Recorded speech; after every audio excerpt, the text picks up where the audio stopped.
Hi everyone. This is the first video that I am making on CFA Level 1.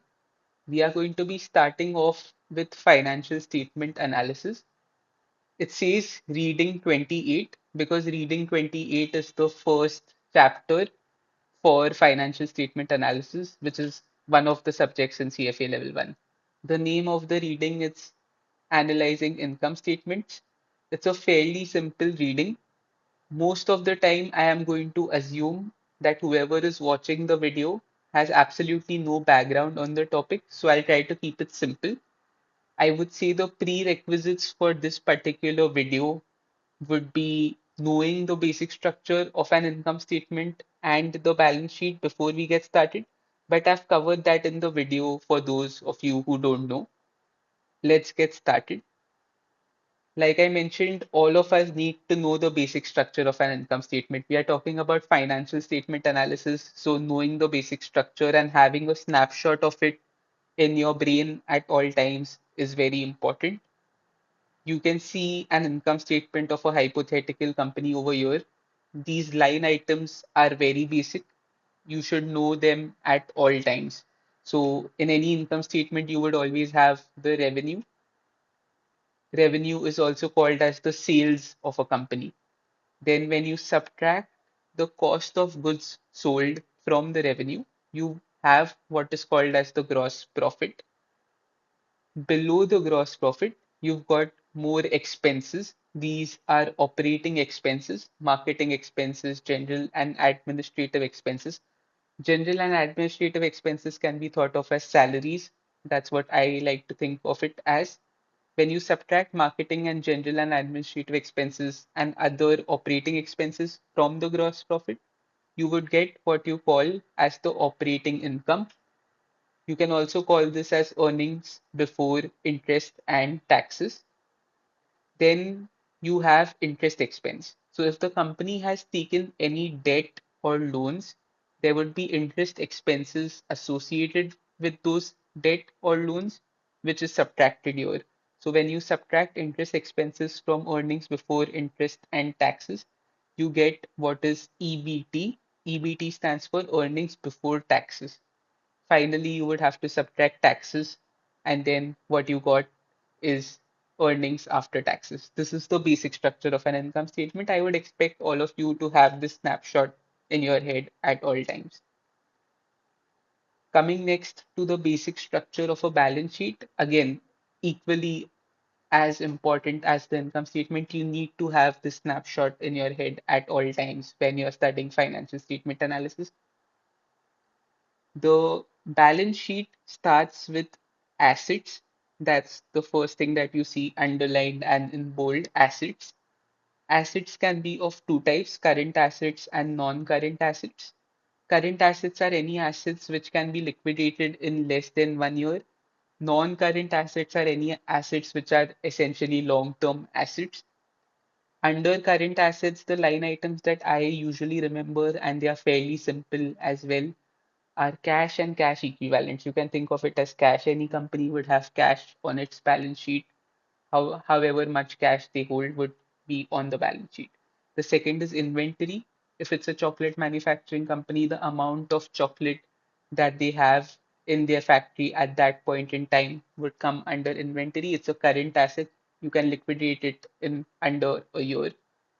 The third current asset that I always remember is accounts receivable. Whenever someone is buying something from you, but they make the payment later, but they take the goods first, that would come under accounts receivable. These are three line items that I remember under current assets at all time. Then we have non-current assets. Non-current assets are, as the name suggests, these are long-term assets, land, property, plant, and equipment, fairly self-explanatory. This would come under non-current assets. When you add up your current assets and your non-current assets, you get your total assets. Then we've got assets. The second thing that we have on the balance sheet is liabilities and shareholders' equity. The basic accounting equation should be known to you. Assets minus liabilities equal to shareholders' equity. That's how the balance sheet will be balanced. assets minus liabilities has to be equal to your shareholders' equity at all times. Let's talk about liabilities. Current liabilities and non-current liabilities. Again, it's the same concept, less than a year, more than a year. Under current liabilities, the line items that I like to remember are accounts payable. If you've taken something from someone, let's say raw material, you've taken the raw material from your supplier prior to making the payment to them, then the payment that you have to make to them would come under accounts payable. Short-term debt, again, very self-explanatory. Any loan that you've taken which you have to repay within the year would come under short-term debt. If you add all your current liabilities, you get total current liabilities. Then you've got non-current liabilities.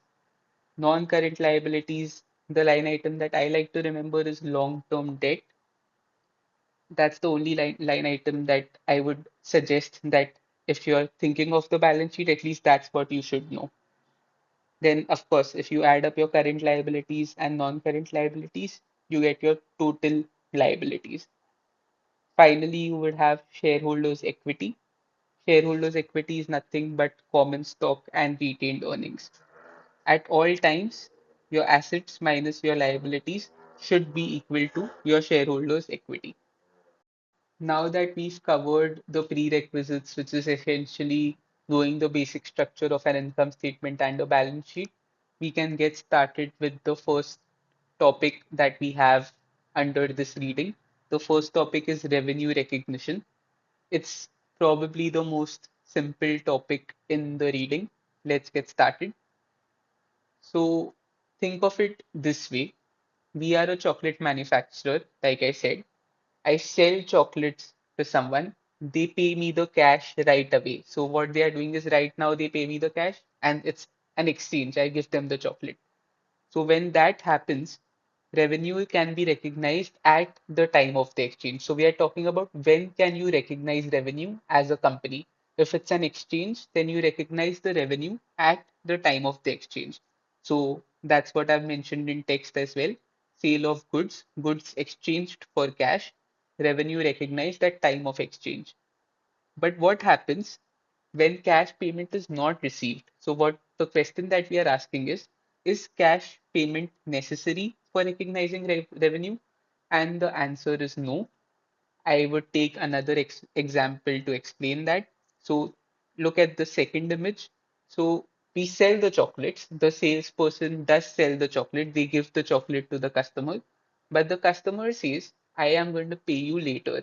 So we make a note in the diary that this customer is going to pay us later.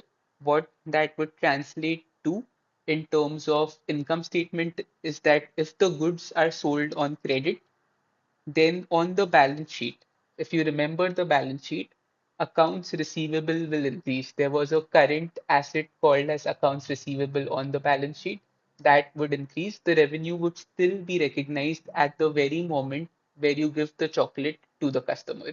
It's just that accounts receivable on the balance sheet would increase because the goods are sold on credit. Going next, now, the next topic that I want you to think about is what if the customer is making the payment first? So, if it's a magazine subscription or a newspaper subscription, the customer would subscribe to the newspaper subscription first. They would make the payment, but they would not get the delivery immediately because it's a subscription. They are going to get the delivery later. So, if it's a subscription, then you would get the money first. The money would increase your asset, which is cash. So you can see cash, which is an asset that would increase. But on the other hand, it's unearned revenue. You still haven't delivered the product to the customer. Because you haven't delivered to the product to the customer, you cannot recognize revenue. You would create a liability on the balance sheet. It would be a current liability called unearned revenue liability. So unearned revenue liability would increase. Cash, which is an asset, would increase. Your balance sheet remains balanced. Now, what happens when the customer gets the magazine delivered? So you've delivered the magazine to the customer.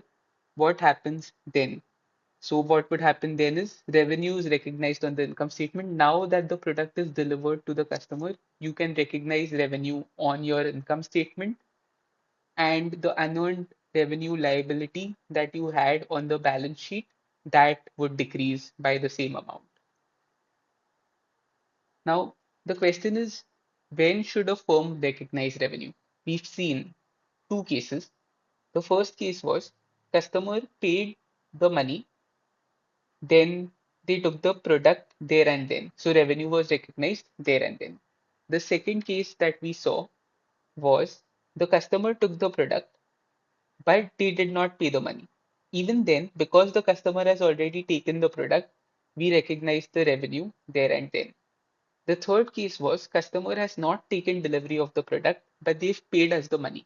In this case, this is unique. We did not recognize the revenue immediately. When we delivered the product to the customer, at that point, we recognized revenue. So the commonality that you see over here is when the goods or services are transferred to the customer, that is when you should recognize the revenue.